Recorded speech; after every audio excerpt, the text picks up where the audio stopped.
তেলে তেল তেলে জীবনটা গোলমেলে, আগে পিছে দিলে তেল খেয়ে।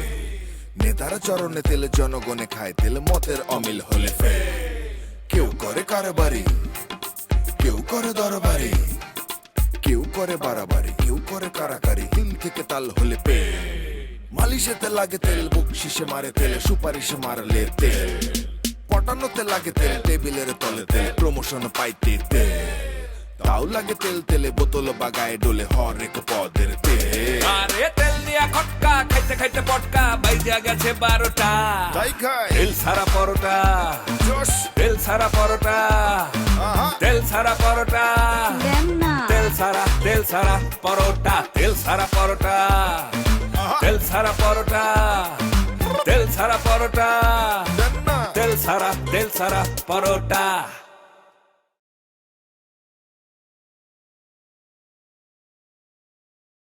আমি কিন্তু এই আপনার কঠিন কঠিন কথা একটাও বুঝি নাই, কিন্তু স্যারের সামনে এমন অভিনয় করলাম সবকিছুই বুঝছি।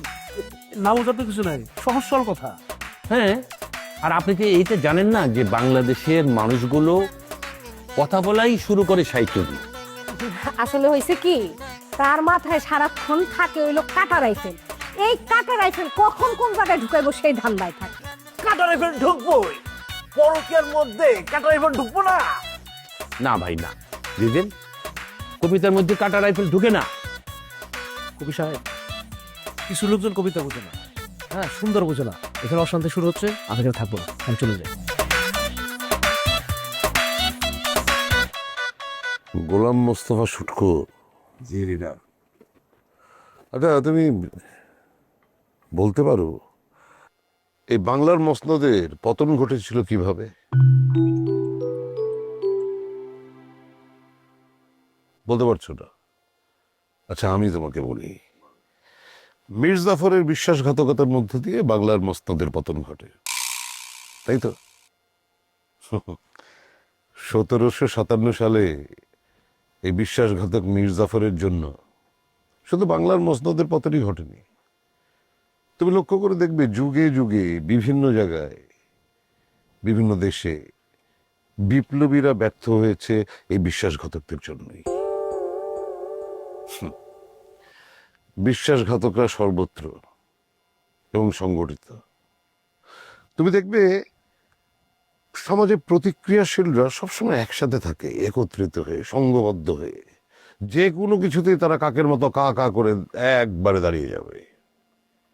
কিন্তু বিপ্লবীদের তুমি কখনো একত্রিত হতে দেখেছ? দেখোনি। তারা কখনো একত্রিত হয়ে থাকতে পারে না। সামান্য মতদ্বৈততা হলেই তারা বিচ্ছিন্ন হয়ে যায়, আলাদা হয়ে যায়। তারপরে বিশ্বাসঘাতক বিপ্লবীদের কাউকে কাউকে দেখবেন যে অল্প সময়ে বিশ্বাসঘাতকতা করে অঢেল সম্পত্তির মালিক হয়, লোভী হয়ে যায়। তাই লোভে পড়লে কি আর বিপ্লব টেকে? টেকে না। লিডার, আপনি অনেকক্ষণ ধরে কথা বলতেছেন, কিন্তু আমি ব্যাপারটা বুঝতেছি না। আপনার কথায় বেশ কয়েকবার বিশ্বাসঘাতক চলে আসছে, তারপরে আবার লোভ। বিষয়টা আমরা একটু বুঝাই দিবেন? ব্যাপারটা খুব সহজ। এই তিনটি শব্দ আসলে খুবই ইন্টাররিলেটেড। বিপ্লব ব্যর্থ হয় কখন? বিশ্বাসঘাতকতার জন্য। আর বিশ্বাসঘাতক তৈরি হয় কখন? লোভের সৃষ্টি হলে। ওই যে বলে না, লোভে পাপ, পাপে মৃত্যু। তো সেই বলছিলাম যে আমি কয়েক রাত ঘুমাতে পারি, কোনোভাবে আমার ঘুম আসে না। লোভে পড়ে মানুষ কোন লেভেলে বিশ্বাসঘাতকতা করতে পারে, কোন লেভেলে বিশ্বাসঘাতকতা করলে একটা বিপ্লব ব্যর্থ হয়ে যায়, এগুলো যখন ভাবি আমি অস্থির হয়ে যাই। দেখেন, আমি এই গ্রামে আমাদের কার্যক্রম শুরু করেছি শুধু আপনার ভরসায়। জি, কারণ আপনি আমার কাছে একটা আইডল, কারণ আপনি আমাদের এক্স কমরেড। আপনার সমাজের প্রতি যে দায়বদ্ধতা, এটা সবার চেয়ে বেশি, সেটাই আমি ভেবেছি। কিন্তু আমি খুব অবাক হয়ে যাই যখন দেখি যে আপনি এলাকায় রেনুর সাথে যে কোনো জায়গায় চলে যান, বসে আড্ডা মারেন, চা খান, গলায় গলা মিলিয়ে কথা বলেন। লিডার, এই সামান্য চা খাওয়া নিয়ে আপনি এত কিছু কয়ে ফেলালেন আমারে। আর ও আমার এলাকার ছেলে, ওর সাথে আমি আগেও চা খাইছি, এখনো চা খাই। এখন ওর জানা লাগবে না ও কি করতেছে না করতেছে, খোঁজ খবর রাখতে হবে না? আর আপনি এত কিছু বললেন, আমি খুব কষ্ট পেলাম উস্তাদ, আমি খুব কষ্ট পাইছি, আমি খুবই কষ্ট পাইছি। শুটকো, আসলে মানুষ কখন বিচলিত হয়? যখন তার কাছের মানুষ তার সাথে বিট্রে করে, তখনই তো বিচলিত হয় সে। যাক, আমার যেটা বলার ছিল আমি বলে দিলাম। যেহেতু কাছের মানুষ মনে করে, এই জন্য কোনো রাগ ঢাক না করে বলেই দিলাম।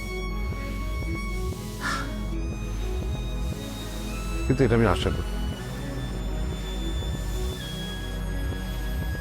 যাকে চলুন আমরা প্রকৃতি অবলোকন করি, মস্তিষ্ক শীতল করি। আসলে মনটা যখন বিক্ষিপ্ত থাকে তখন বাউলকে খুব মনে হয়। বাউলের গান শুনলেই মনটা স্থির হয়ে যায়। আর ওই যে বাউল, এ বাউল,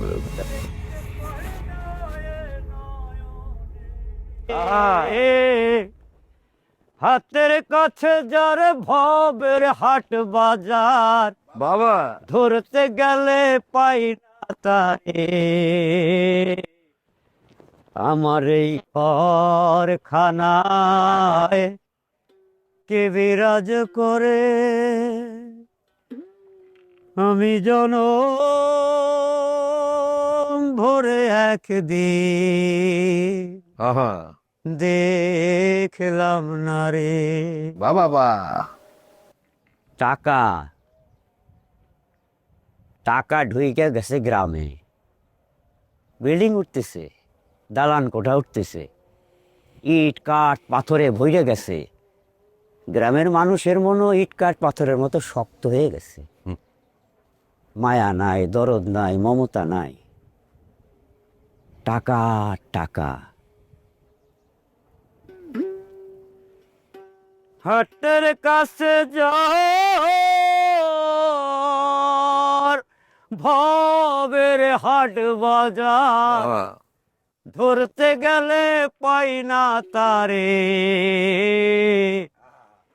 আমার এই ঘরখানায় কে বিরাজ করে, আমি জনম ভরে একদিন আহা দেখলাম না রে।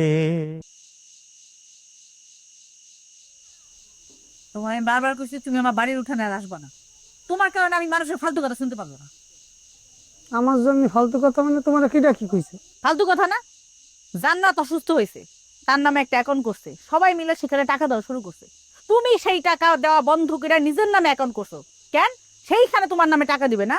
এসব সিটারি বাটপাড়ি আর কত করবা? হ্যাঁ, তোমার জন্য লোকজন আমারে বলে তোর জামাই অ্যাকাউন্টে এখন অনেক টাকা আসে, এখন অনেক বড় লোক। আমি এসব ফালতু কথা কেন শুনবো? আমার অ্যাকাউন্টে টাকা ঢুকাইছি, এসব ফালতু কথা কোথাও চাবাও? মানে বাঙালির সমস্যা হচ্ছে, মানে তিল তাল বানাবে, চার আঙুল দাঁড় করে দেয়, মানুষের চলতে হয় না তো, মানে এর পিছনে লাগতেই হবে। এই আমার অ্যাকাউন্টে কিসের টাকা? যা দাও, 10টা পয়সা আছে নাকি তাই দাও। সমানে মোটামুটি যত টাকা আছে সব জান্নাতের অ্যাকাউন্টে ঢুকেছে। তুমি কিভাবে করলি? আমার মেয়ে জান্নাত, সে অসুস্থ, তার টাকা আমি মেরে খেতে পারি, এটা করতে পারলি তুমি? কইতে পারছি, আমি প্রমাণ ছাড়া কোনো কথা কই না। কিসের প্রমাণ? তোমার দেখতে চাও? তোমার অ্যাকাউন্টে যে টাকা ঢুকছে কি ঢুকে নাই, যে যে পাঠাইছে তার সব লিস্ট আমার কাছে আছে।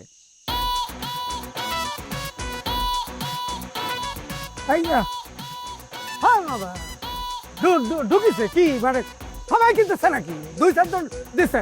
যখন আমার অ্যাকাউন্টটা খুলেছি, আমি 4-5 জনকে কইছিলাম যে আমি একটা অ্যাকাউন্ট খুলেছি, আমার অ্যাকাউন্টে দিয়ে দেশে 2-4 জন, সেটা তো সামান্য টাকা, সেটা তো আমি জান্নাতের পিছনে কবে খরচ করে বসে আছি। এই একটু আগে না কইলা আমার অ্যাকাউন্টে কোন টাকা আসে নাই? এই এখনই আবার কইতেছো 2-4 জন দিছে। কথার তো কোনো মিল নাই। 2-4 জন না, তোমার অ্যাকাউন্টে কত কত টাকা আসছে, কে কে পাঠাইছে সব লিস্ট আমার কাছে আছে, আমি জানি। কিটা কইছে তোমার? কিটা? যে পাঠাইছে সে নিজে কইছে। তুমি আসলে সূর্যানো লোক না, তুমি আগের মতোই আছো, একটা সিটার, একটা বাটপার। মেয়ের অসুস্থতার কথা কয়ে যে এতগুলো টাকা আত্মসাৎ করতে পারে, সে কি মানুষ?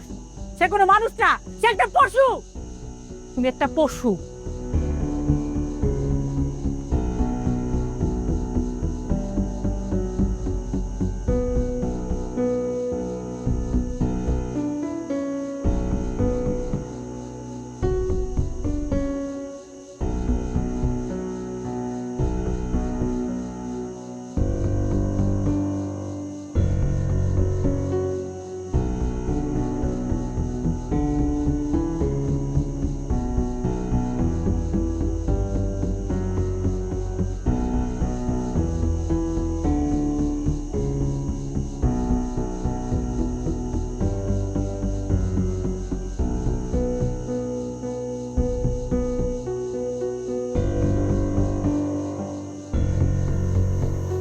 মোনা, লিসা, লিসা, হ্যাঁ মোনালিসা।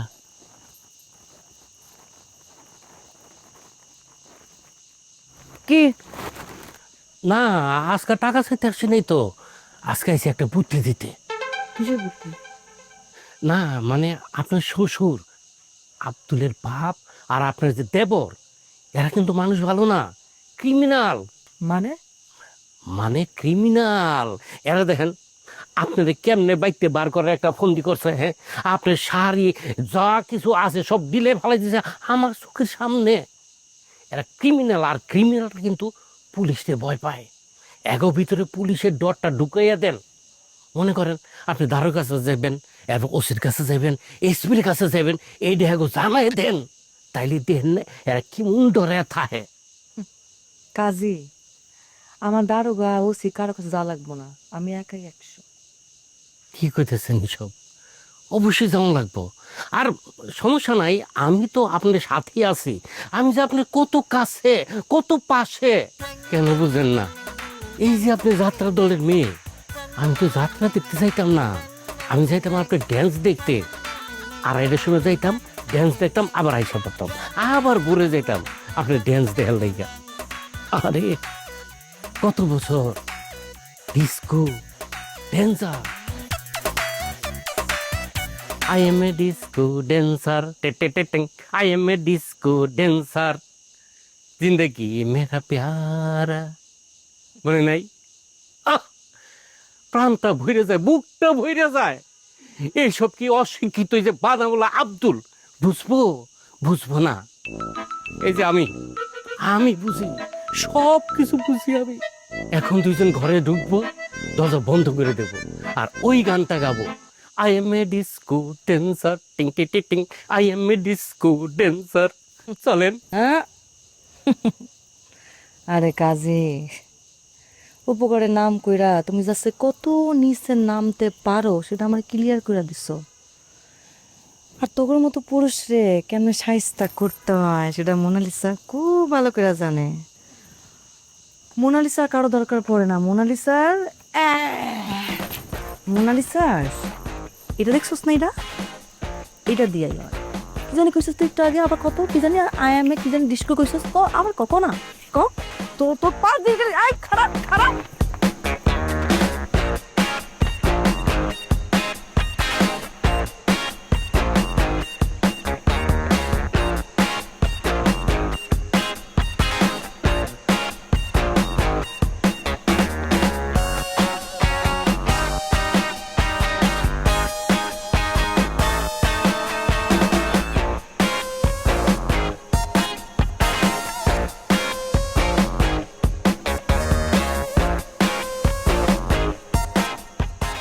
গোলাম মোস্তফা শুটকো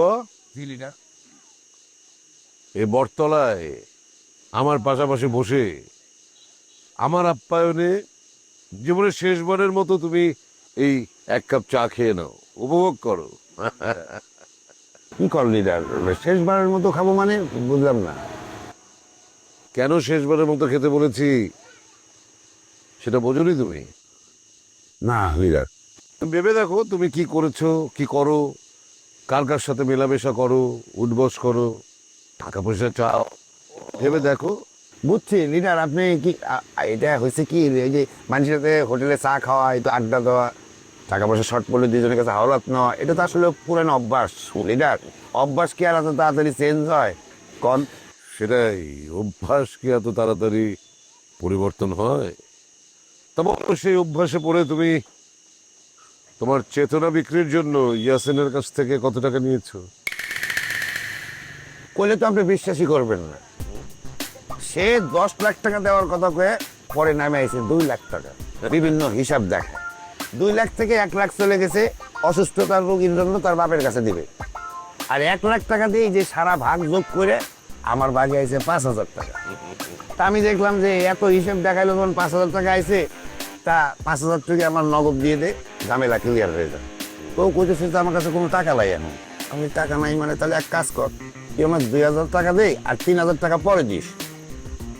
সে 2,000ও দিতে পারলো না, আমি 1,000 দে, তাও না, 500 তাও না, আমি সবখানিক টাকা দে, আমার পকেটে টাকা নাই, সেও দিতে পারলো না।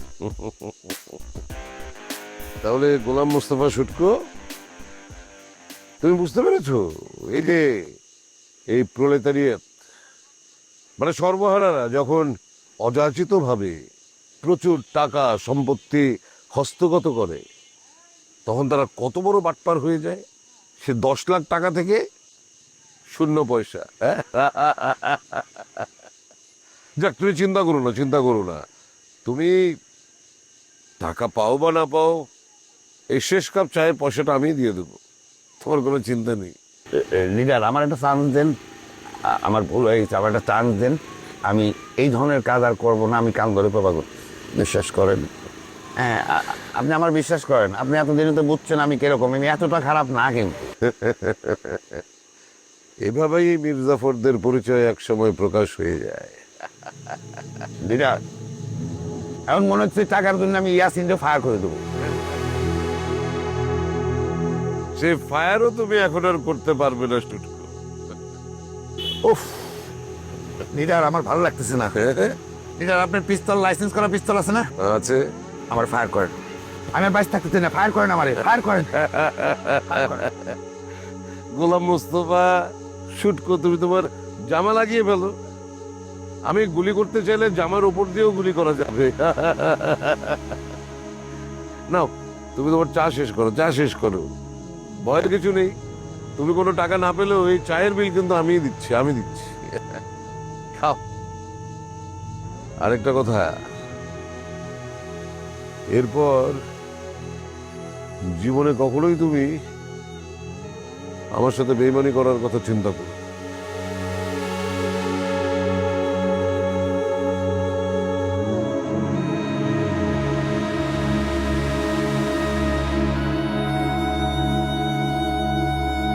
এই যে মা, আমরা চলে আসছি।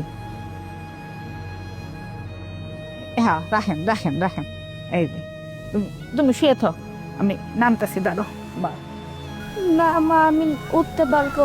না না মা, তুমি শুয়ে থাকো, তোমার ওঠন লাগবো না, তুমি এখন অত সুস্থ হও নাই। তুমি থাকো, আমি তোমার নামানোর ব্যবস্থা করতেছি।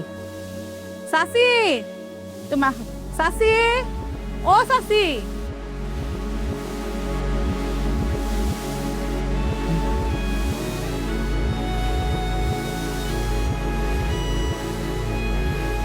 তেলেঙ্গানা কোম্পানি লিমিটেড আজকে একটা অন্য একটা অবস্থায়, মানে আপনাদের সবার অবদান আছে। এই যে ঠন ঠন চ্যানেল, একটি চ্যানেলের নাম ঠন ঠন। আচ্ছা, আমরা কিন্তু অনেকেই জানি যে পান্তাবোধে আমরা বৈশাখের প্রথম দিনই এটা খেয়ে থাকি, কিন্তু আসলে তা কিন্তু না।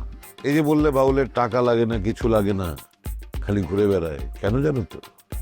বাউলের কোনো চাহিদা নেই। ও মাসুদ বিন করিম, কি আইডিয়া! এই আইডিয়ার জন্য আপনাকে 2 কোটি টাকা বেতন দেওয়া দরকার। আর বৌমা তো তোর বড় ভাইয়ের বউ, তার কাছে ক্ষমা চাইলে তো তোর মান ইজ্জত যাবি না। আরে তেল দিয়া খটকা, খাইতে খাইতে পটকা, বাইজা গেছে 12টা। তাই খাই তেল ছাড়া পরোটা, জোশ। তেল ছাড়া পরোটা, তেল ছাড়া পরোটা, তেল ছাড়া পরোটা, তেল ছাড়া পরোটা।